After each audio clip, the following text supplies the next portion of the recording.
Balik tayo dito sa ating whiteboard. Last na. Ang goal natin is maging genuine millionaire, hindi social climber. Huwag kayo mag-alala kasi marami pa tayong training about sa kung saan mapupunta nga yung mga pera mo, paano mo siya mas mapapalaki, etc. etc. Sa mga susunod na modules natin. Okay. And finally, number 5. Para ma-wrap up itong 1 to 4 na ito. Ang focus ng mga millionaire, okay? Focus ng mga millionaire is becoming a great leader. Palagi nyo itong tatandaan. Especially dito sa business natin, walang kahit na sino ang naging truly successful na hindi leader. Wala. Wala akong kilala. And pag sinabi kong successful, hindi porket maraming pera, successful na ha. Hindi yan. Kasi meron akong mga kilala na ang daming ang pera kasi ang nangyari sa kanila yung upline lang naman yung may gawa. Nilagyan lang sila left and right. Pag kinausap mo, tameme, di makaimik. Walang confidence sa sarili. Successful ba talaga yon? Hindi marunong mag-lead ng ibang tao. Kasi binigay lang naman sa kanya. Kumbaga parang anak mayaman lang. Ano ba usually nangyayari sa mga anak mayaman na hindi natuturuan? Diba? Parang butaw, ampaw, walang laman, sabaw. Diba? Ayaw ko maging ganun kayo. Kaya ko kayo tinuturuan ng mga ganitong bagay. Kaya ko kayo tinuturuan ng mga ganitong mindset, training, self-confidence, etc. etc. Dahil ayoko maging ganun kayo. Ayoko maging sabaw. Gusto ko quality kayo na successful na tao na kapag alam niyo, gusto kong mangyari sa iyo is tindigan mo pa lang, alam na ng ibang tao successful ka, wala ka pang sinasabi. Tindigan mo lang hindi itsura mo, hindi damit mo, tindigan mo pa lang. Alam na nila na iba ka kumpara sa kanila. Alam nila na nasa taas ka kumpara sa kanila. Alam niyo yun? Alam niyo yung tinatawag na aura? Yung ganon? Yung ganon. Alam mo yan kapag iba yung aura ng isang tao. Hindi ko alam kung nakamit na kasi kayo ng mga very successful na tao, mararamdaman nyo yun. Kaya soon, sana, dumating yung time na yung anniversary natin nasa ano na talaga, hindi na nasa live lang. Kasi second anniversary na nasa live lang Pero pag na-meet mo yung mga taong very successful, iba mararamdaman mo sa kanila, kakaiba talaga. Hindi mo ma-explain. Iba yung aura nila. Okay?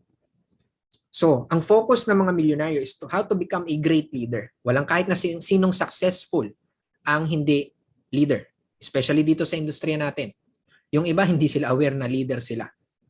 Pero leader sila. Bakit? Maraming sumusunod sa kanila Nakapag-build sila ng organization. Okay? Kung hindi mo nakikita yung sarili mo as a leader sa ngayon, it's okay. Pero, doon ka dapat papunta. Palagi mong isipin doon ka papunta. That's the same with the millions. Hindi mo pa nakikita yung sarili mo na kumikita ng milyon. Palagi nyo tatandaan, ang laki niyan hanggat hindi mo pa kinikita. Pero pag nandun ka na, kinita mo na, maliliitan ka dyan. Naalala ko tuloy. Yan yung palagi sinasabi sa akin ng mentor ko nung hindi ko pa kinikita yung first million ko. Sinasabi niya palagi sa akin, bro, kung mag-hit ka, kung mag-goal ka na nga lang rin naman, lakihan mo na. Sabi niya sa akin, 1 million, maliit lang yan. Ano nasa isip ko ng mga time na yun? Siyempre ikaw, milyonaryo ka na talagang maliit sa'yo yun. Pero nung na-hit ko nga siya, sabi ko, nga, tama nga siya. Maliit nga. 1 million mo, hindi ka pa makakabili ng magandang bahay niyan Kulang pa yan sa isang magandang sasakyan. Diba? Kulang pa yan. Magkano SUV? 1.4, 1.6. Yung mga magagandang klase na sasakyan. Magkano yung bahay na up and down? Usually, 1.2 million kung nasa magandang village. Diba? O 1.5 million, 2 million. Wala pa kulang pa yung 1 million So, alam mo yun, kaya kung nalalakihan ka, it's okay. Nalalakihan ka doon, it's okay kasi hindi mo pa siya kinikita. Kung tawag dito, hindi mo pa nakikita yung sarili mo as a leader, it's okay. Pero, uulitin ko, be, do, have. Be, do, have. Ano yung unang mangyayari? Ano yung, bago mangyari yung gusto mo mangyari, saan muna siya mangyayari? Kailangan ikaw muna yung makakita dito bago mo makita sa realidad para makita rin ng ibang tao. Alam nyo ba, ito para sa inyo mga hindi nakakalam, mga leaders alam na to. Itong Team Genuine, vision ko na to, 2014 pa lang. Hindi pa lang Team Genuine yung pangalan niya. Pero pumasok na sa isip ko way back 2014 na what if, biglang pumasok sa isip ko yun, what if kahit nasa malayong lugar yung mga members ko, ay pwede pa rin nilang maaral yung mga training. Mapapanood lang nila gamit yung mga cellphone nila, laptop nila. Paano kaya yun? Hindi ko alam kung paano. Wala akong idea kung paano. Pero kinikwento ko na yan dun sa mga dati kong member, kinikwento ko na dun sa mga dati kong upline. Sabi ko ganun yung vision ko. Hanggang sa naumay na lang sila sa akin kasi hindi ko nagagawa. Na 2014. Kailan nabuo yung Team Genuine? 2017. Sa dati pa naming company na nagsara. 2017. 14, 15, 16, 17. Noon pa lang ini-explain ko na, nandito na, nabubuo na siya dito. For 3 years, binubuo ko siya. O, tingnan nyo naman yung naging reward. Hindi lang sa akin, pati na rin sa inyo. Lahat ng meron ako ngayon, lahat ng nakikita ko dito ngayon, lahat ng pag-aari-ari ko ngayon, lahat ng kinikita ko, dito ko lahat nakita yun sa simula. Alam nyo yung nakikita ko dito naman ngayon? 1 million sa dashboard ko sa loob ng 1 linggo. Yun naman yung nakikita ko ngayon. Paulit-ulit kong tinitingnan. 1 million na income sa dashboard ko in 1 week. Ang layo, sobrang layo ko pa doon. Magkano kinikita ko? Minimum of 100K sa loob ng 1 buwan ang kinikita ko na passive. Pero binubuo ko na dito 1 million sa loob ng 1 linggo. And alam niyo yung malupit, tanggap siya ng isipan ko. Hindi ako nire-reject. Bakit? Na-train ko na kasi. O, tandaan niyo yan. Sinasabi ko dito sa video na ito. Within the next 2 years, 3 years, mangyayari yun. Okay. O, naka-record itong training na ito. Within the next 2 years, 3 years, ano ngayon, 2021, mga 2023 or 2024, mangyayari na yun. So, yun. Kung hindi mo pa nakikita yung sarili mo, practicein mo na makita yung sarili mo ngayon pa lang na ikaw ay isang magaling na leader, na ikaw ay isang may malaking organization. It's the same with visualization, ganun lang rin naman to eh. Napakasimple. Alam nyo, maraming yung iba sa inyo inisip nyo mahirap maging leader. Hindi. Sa totoo lang, mas madaling maging leader kaysa maging ordinaryong member. Alam niyo ng mga leaders. Mas marami sila pating alam kaysa sa inyo, kaya mas malaki talaga yung kinikita nila kaysa sa inyo. Mas marami akong tinuturo sa kanila na hindi ko tinuturo sa iba. Bakit? Yung mga tinuturo ko na yun, pang leader lang talaga. Pag tinuro yun sa baguhan, bubula-bula yung bibig nun.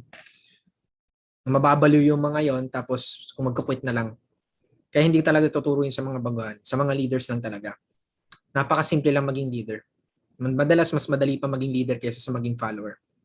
So kung ikaw ay qualified for leadership essentials, tingnan mo yung mga qualification doon. I highly recommend na mag-apply ka doon. Hindi para sa akin, hindi para sa ibang mga leaders, hindi para sa sponsor mo, hindi para sa grupo, hindi para sa company, para sa iyo. Para maging successful ka. Okay? If you are a great leader, yun ang ticket mo papunta ng passive income. Yung mga nagpa-passive income ngayon, diba, ako, sina Sir Ed, mga top earners, sa tingin nyo, hindi leader yung mga yon. Pag na-meet nyo yung mga yon, na-meet ko na yung mga yun eh. Huli namin pag-meet last December. Nagkaroon ng leaders dinner. Mga piling leaders ng company. O kami nagkukwentuhan kami.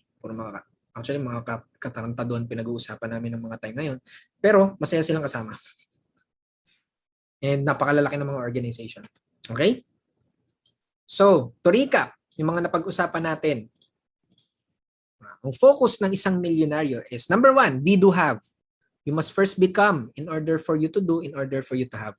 Kailangan maging successful ka muna sa isipan mo bago mo siya gawin at bago mangyari sa katotohanan. Maging realidad. Number 2 is to increase your cash flow, hindi magtipid. Okay? Mag-focus ka sa increasing, hindi puro pagtitipid. Tama yung pagtitipid pero hindi ka dapat doon nakafocus. Ang focus mo, paano mas papalaki yung income mo. Number 3, habang pinalalaki mo yung income mo, huwag mong pababayaan yung passive income mo. Dapat ang goal ng pagpapalaki ng income mo is magkaroon ka ng passive income. Hindi active income. Na kung kailan ka tumatrabaho, tsaka ka lang kikita, tapos pag wala ka na rin kita. Kasi para ka lang rin empleyado kung ganun. Anong sense nagnegosyo ka pa? Okay, number 4 is to build your wealth, not your social status. Okay? Ang i-build mo ay yung totoong wealth mo. Ang wealth mo, ikaw lang naman madalas na nakakakita niyan. Hindi mo kailangan ipakita sa ibang tao na yan na magkano na yung savings mo, magkano na investment mo. Wala ni isa sa inyo nakakaalam ng savings ko or investments ko. Wala. Hindi ko naman kailangan ipagngalandakan yun kasi nga hindi naman ako nakikipagpalakihan or hindi naman ako social climber. I'm building my wealth. Yun din dapat ang binibuild mo, hindi status. Lalabas at alam ng bangko at alam ng ibang mga milyonaryo ang totoong status mo. Kahit hindi mo sabihin. Katulad nga nung nabanggit ko, di ba? Kapag ikaw ay social climber or nagbibuild ka lang ng social status, kilala ka ng mga kapwa mo social climber. Pero pag ikaw ay nagbibuild ng wealth, ng totoong pagyaman, kilala ka ng bangko, kilala ka ng ibang mga mayayaman. Ikaw priority ng bangko, ikaw susundin ng bangko, pag tinawagan mo sila, sasagutin ka kaagad. Ang sarap yan sa pakiramdam ng ganun. And finally, number 5, becoming a great leader. And by the way, yung sinasabi ko about yung sa bangko, ang priority nila yung mayayaman talaga. Hindi nila priority yung mga mahirap. Ang unfair pakinggan, that's the real what. Yan ang real world. Wala tayong magagawa doon. So if you cannot beat them, join them. Kaya number 5, become a great leader. Okay, maging great leader ka. Dahil ito yung magiging ticket mo papunta sa passive income. Okay, so with that being said, I hope marami kayong natutunan dito sa ating training for today. No? And make sure na apply nyo kagad yung mga natutunan nyo.